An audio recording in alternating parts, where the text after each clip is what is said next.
Assalamualaikum warahmatullahi wabarakatuh. Alhamdulillahirrabbilalamin. Wal aqibatu lil muttaqin wala udwana illa 'alal zalimin. Wassalatu wassalamu ala asrofil anbiya'i wal mursalin wa ala alihi wa ashabihi ajmain, amma ba'du.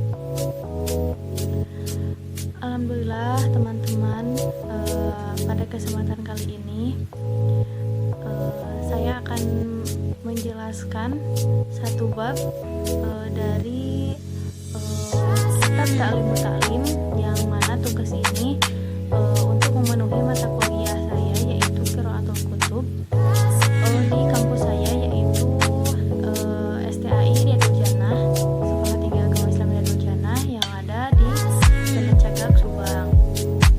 Pada kesempatan kali ini bab yang akan saya jelaskan yaitu tentang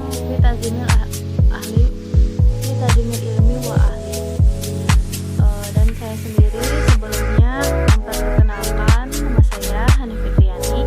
Saya dari semester 6A dari jurusan Tarbiyah Pendidikan Agama Islam. Jadi untuk di kitab Ta'limut Ta'lim ini dijelaskan juga beberapa hal yang harus diperhatikan ketika kita menjadi seorang pelajar, ketika kita masih mencari ilmu.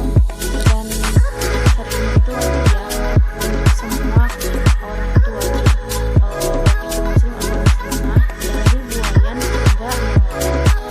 Jadi untuk kesempatan kali ini, di sini saya akan menjelaskan dan membacakan juga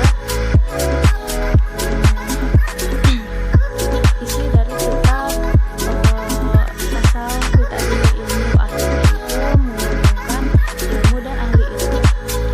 Siapakah itu ahli ilmu? Yaitu orang yang mempunyai ilmu atau orang yang berilmu, misalnya guru, atau misalkan orang yang memang dia memiliki ilmu dan kita wajib belajar kepadanya. Di sini ada paslun Bitazimil ilmi wa ahlihi, yaitu pasal tentang memuliakan ilmu dan orang yang berilmu. I'lam, ketahuilah, bi anna talibal ilmi la yanalul ilma wala yanfa'u bihi illa bita'zimil ilmi wa ahli. Jadi ketahuilah bahwasanya seseorang pelajar atau orang yang sedang belajar itu tidak akan memperoleh ilmu yang bermanfaat gitu ya, dan tidak mendapatkan manfaat daripada ilmu itu kecuali dengan memuliakan ilmunya dan juga ahli ilmu. Yakni ilmu itu adalah sesuatu yang mahal gitu. Jadi meskipun memang banyak ilmu, tetapi jarang orang yang mau berusaha untuk mencari ilmu. Jadi kita sebagai pelajar, baik itu mahasiswa atau kita dari anak yang masih kecil, TK, SD, SMP, SMK atau SMA, sampai tua nanti pun kita wajib mencari ilmu. Kemudian di sini juga dijelaskan, jadi ilmu itu tidak akan datang kepada orang-orang atau kepada anak-anak yang seseorang itu tidak mau memuliakan ilmu itu. Jadi di sini juga dijelaskan, ila man wasala ila bil hikmat wa ma sabata ila bitarkil hikmat. Jadi hendaklah kamu itu akan sampai seseorang itu kepada tujuannya. Tujuan ilmu itu yaitu ila bil hikmati, kecuali dengan menghormati ilmu dan orang yang mempunyai ilmu itu.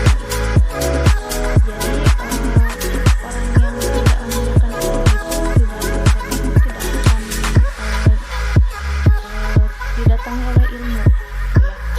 Kemudian, dan tidaklah seseorang itu akan hilang jauh atau mempunyai jarak dari ilmu kecuali mereka itu tidak melakukan penghormatan. Jadi teman-teman semua, kita harus senantiasa belajar untuk hal ini, belajar menghormati ilmu dan juga guru-guru kita, baik itu guru-guru yang di sekolah, guru-guru yang di rumah, atau guru-guru yang di pesantren, juga yang ada di lingkungan tempat tinggal. Kemudian untuk selanjutnya Untuk selanjutnya yaitu wakila, dan juga dikatakan al-hurmatu khairu minat ta'at. Jadi penghormatan itu lebih baik daripada taat gitu ya. Ala taro annal insana la yakfaru bil maksiat wa inna ma yakfuru bi tarkil hurmat wa min ta'zimil ilmi ta'zimul mu'allim.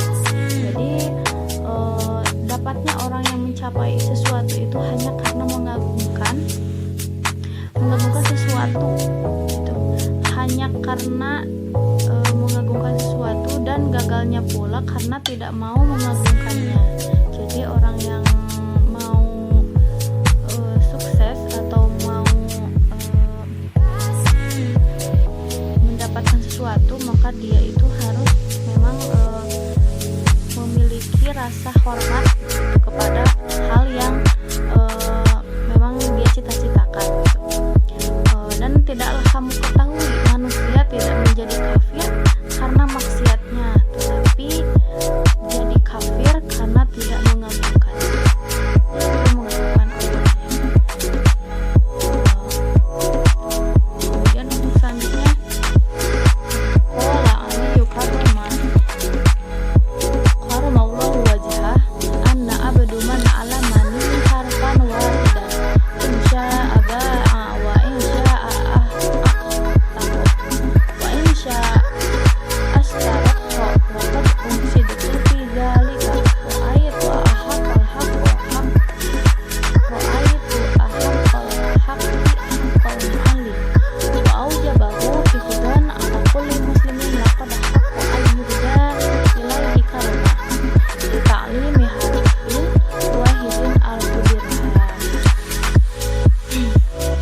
Jadi termasuk arti golongan ilmu itu, mengagungkan ilmu itu ialah menghormati kepada sang guru. Ali radhiyallahu anhu berkata, sayalah menjadi hamba sahaya orang-orang yang telah mengajariku satu huruf, terserah padanya saya mau dijual atau dimerdekakan ataupun tetap menjadi hambanya. Dan untuk dari sebuah syair tadi, yaitu ra'aitul haqqal haqqi haqqal mu'allim wa ala jabahu hifdan ala kulli muslimin laqad haqqa an yuda ilaihi karama li ta'limi harfan wahidan al-fatiha. Aku melihat hak yang paling benar, aku melihat hak yang paling besar adalah hak seorang guru dan kewajiban yang harus dijaganya. Setiap orang muslim ialah kewajiban pada seorang guru, dan suatu hal yang wajar memberikan hadiah pada seorang guru sebagai tanda kehormatan kepadanya, karena ia mengajarkan satu huruf dengan diberikan hadiah itu 1000 dirham. Jadi memang kita dalam menghormati dan juga belajar ilmu itu tidak cukup hanya belajar saja gitu, tetapi dalam belajar ilmu itu juga harus mengetahui tata krama, kemudian adat terhadap guru juga, agar kita diberikan keridhaan atau diberikan doa juga dari guru kita itu, supaya kita menjadi orang yang berilmu, dan orang-orang yang tidak mencintai atau tidak mengagungkan gurunya, mereka pasti tidak akan mendapatkan keridhaan dari guru itu. Jadi semua yang menonton video ini, baik itu dari kuliah ataupun siapapun, meskipun terkadang memang sekarang itu sulit untuk berperilaku seperti itu, tetapi kita wajib untuk belajar menghormati, menyayangi, dan mencintai guru kita. Dan di sini juga disebutkan tadi bahwa hal-hal yang wajar ketika ada seorang murid yang memberikan hadiah kepada gurunya sebagai tanda terima kasih, entah itu berbentuknya makanan, uang, atau apapun itu, pasti guru itu akan merasa bahagia gitu. Namun memang sebenarnya saya juga sering mendengar dari beberapa guru saya bahwa mereka itu tidak mau hadiah gitu ya. jarang guru itu mau hadiah. Mereka itu melihat sukses aja dari kita, melihat kita itu baik, mereka melihat kita itu sukses, kemudian mereka melihat kita itu rajin, tidak susah untuk diatur. Itu mereka sangat bahagia sekali, apalagi ilmu yang diberikan mereka itu sampai kepada diri kita. Jadi kita mengamalkan yang mereka ajarkan, kita menghormati yang mereka ajarkan. Kemudian untuk selanjutnya, di sini ada penjelasan atau cerita ya. Dalam penjelasan yang lain, beliau juga menceritakan bahwa Harun ar-Rasyid itu mengirim anaknya untuk belajar. Beliau melihat sang anak itu sedang membawa bejana air, dan gurunya yaitu Ustadz Asma'i ya, Syekh Asma'i sedang berwudu. Kemudian Harun ar-Rasyid itu seorang pemimpin yang besar ya, khalifah gitu, khalifah Abbasiyah. Beliau berkata kepada Syekh Asma'i itu, "Wahai guruku, aku kirimkan anakku kepadamu bukan hanya untuk mendapatkan ilmu darimu, bukan hanya untuk mendapatkan ilmu, tetapi bagaimana ia bisa beradab. Mengapa engkau tidak membiarkan anakku saja dengan tangannya mengucurkan air kepadamu, dan tangan kirinya juga membasuh kakimu." Apa yang diajarkan Harun ar-Rasyid ini, bagaimana seorang anak begitu memuliakan gurunya dan memuliakan ilmu yang ia dapatkan dari guru itu. Bahkan diriwayatkan bahwa ada seorang pelajar, mereka itu menaruh tinta itu seperti ballpoint, boleh kalau zaman dulu itu memang pakai tinta, kalau sekarang mungkin ada ballpoint, spidol ataupun pensil. Jadi seorang murid itu menaruh tintanya itu di atas kitabnya. Lalu guru itu berkata, "Kau tidak akan mendapatkan ilmu karena kau tidak mengagungkan kitab yang kau baca itu, karena kau tidak mengagungkan kitab yang sedang kau pelajari itu." Jadi dalam selama kita menjadi pelajar, bukan hanya ilmunya saja yang kita hormati, tetapi barang-barang ataupun benda-benda yang kita gunakan sebagai tempat atau media untuk belajar juga harus dihormati. Seperti itu contohnya yang barusan saya jelaskan, bahwa ada seorang murid yang dia menaruh tintanya itu di atas kitabnya. Jadi untuk menaruh kitabnya juga tidak sembarangan. Kemudian apalagi misalkan Al-Quran yang sedang kita pelajari, atau misalkan buku-buku yang memang itu bukunya berisi ilmu, karena suatu hari nanti mungkin bisa saja kita akan mencarinya, atau kita akan menggunakannya kembali meskipun misalkan sudah tidak dipakai. Nah, jadi untuk menaruh buku pun, atau kitab atau Al-Quran itu tidak dianjurkan untuk digeletakkan, tetapi disimpan rapih gitu ya. Begitu juga dengan tinta atau ballpointnya. Baik, untuk selanjutnya, fa inna man alamaka harfan mimma tahtaju ilaihi fiddin fahuwa abuka fiddin. Yaitu memang benar orang yang mengajarkanmu satu huruf ilmu yang diperlukan dalam urusan agamamu adalah bapak dalam segala kehidupan agamamu. Kemudian wakana ustaduna Syekh Imam Syadiduddin Asy-Syairaj. Guru kita Syekh Imam Syadiduddin Asy-Syairaj berkata, "Qala masayikhuna." Guru-guru kami berucap, "Man arada ayyakuna ibnuhu aliman fayambagi ayyura'iyal ghuraba aminal fuqaha'i wa yakrimahum wa yu'azzimahum wa yu'tiyahum syai'a fa illam yakun ibnuhu aliman yakunu hafizuhu alima." bagi orang-orang yang ingin putranya alim, hendaklah dia suka memelihara, memuliakan, mengagungkan, dan menghaturkan hadiah kepada kaum ahli agama yang tengah dalam pengembaraan ilmiahnya. Kalau jika ternyata bukan anaknya atau putranya yang alim, maka cucunya lah yang alim. Jadi untuk para orang tua ataupun kita sendiri sebagai pelajar atau murid dari guru-guru kita, itu wajib kita itu memuliakan, kemudian memelihara namanya, dan juga mengagungkan dan menghaturkan beberapa hadiah gitu kepada guru-guru kita. Di sini juga dijelaskan bahwa selain seseorang itu ingin mendapatkan ilmu, mereka itu harus memiliki 3 syarat dalam mencari ilmu itu. Yang pertama itu ada gurunya yang mengajarkannya, yaitu kesungguhan dari gurunya itu. Kemudian yang kedua ada murid atau diri kita sendiri, anak gitu ya, seorang anak, dan kesungguhan dari anak tersebut untuk mencari ilmu. Kemudian yang ketiga yaitu kesungguhan atau dukungan dari orang tua.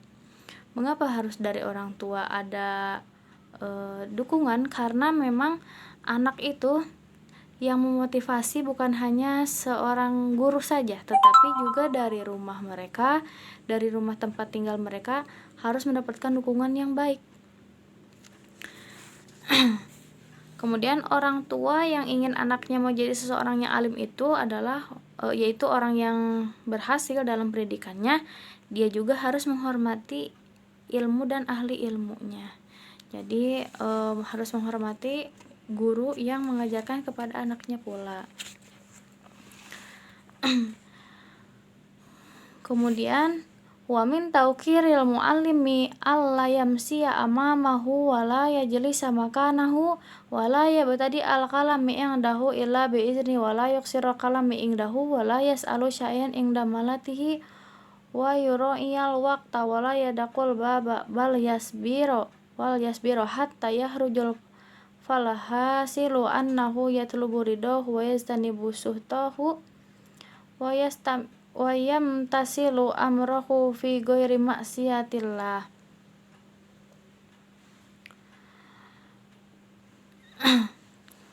Bahwa termasuk arti menghormati guru yaitu janganlah berjalan di depannya, kemudian duduk di tempatnya, kemudian memulai atau mengajak bicara kecuali atas perkenan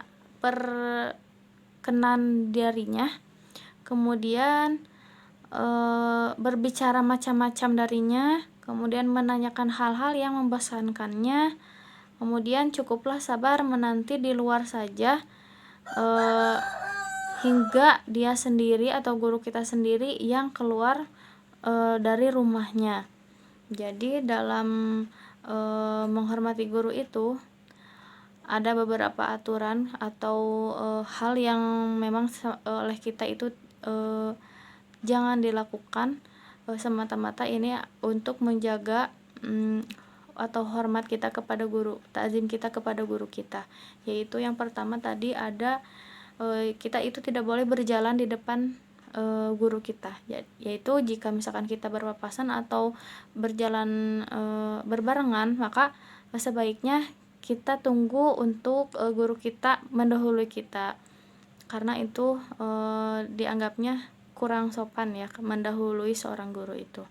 Kemudian duduk di tempatnya. Nah, misalkan kita duduk di tempat dia mengajar atau misalkan di tempat yang biasa dia gunakan untuk mengajar gitu.